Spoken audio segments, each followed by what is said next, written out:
Freeway Ricky Ross grows up poor and illiterate in South Central LA. By the early 80s, he's a rising player in the drug game when he learns how to simplify the freebasing process by using baking soda instead of ether. People would come and buy the powder, and they didn't have their cooking utensils. They didn't have the stuff to cook the powder.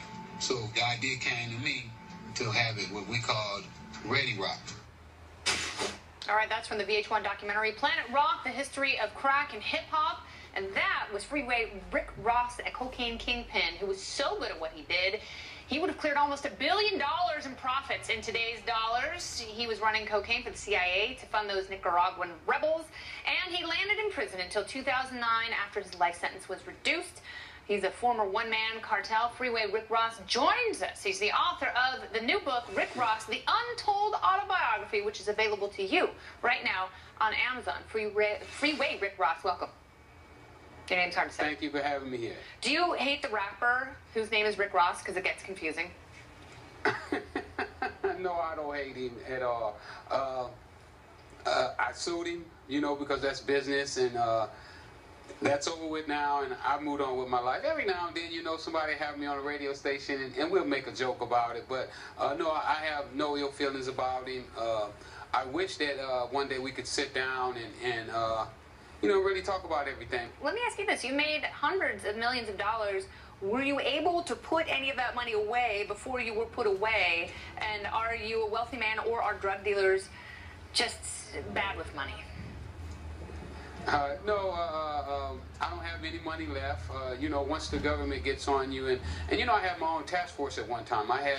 I think it was like 35 special cops that was out to track me down, and they turned out to be dirty. They stole money and planted drugs and just all kind of crazy stuff, and it cost me a lot of money. So at the end of the day, I got out of prison, I was broke, and had to start from scratch.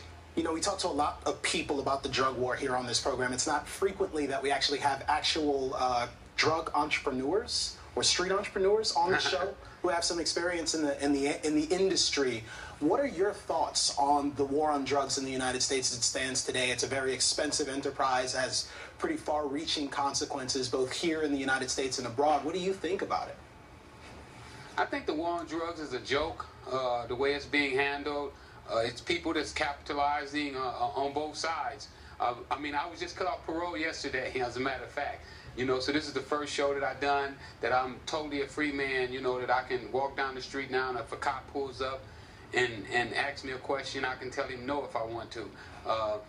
But at the end of the day, you know, my judge made a valid point yesterday that my PO and the PO department wanted to continue to keep me on probation and parole, and I've been out 5 years, and they haven't been able to catch me doing anything or anything of that nature. So what's the purpose of them keeping me on for another year? And they argued rigorously to continuously to keep me on parole because that pads their books. That makes their books look good. And I think that that's the way the whole war on drugs has been fought, as a way to pad books, as a way to go to the taxpayer and get billions and billions of dollars to build all these massive prisons to create jobs. And I think at the end of the day, it has been almost another form of slavery if you look at it, because of the people that they have in prison.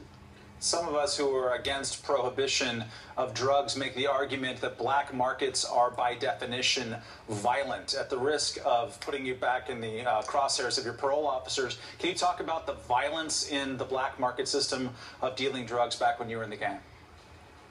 Well, what it does is the prohibition takes a product that's probably only worth, you know, 30, 40 bucks. A kilo of cocaine, if we didn't put this artificial value on it, wouldn't be worth anything. The leaves grow wild in Colombia, and anybody over there with the knowledge can put it together.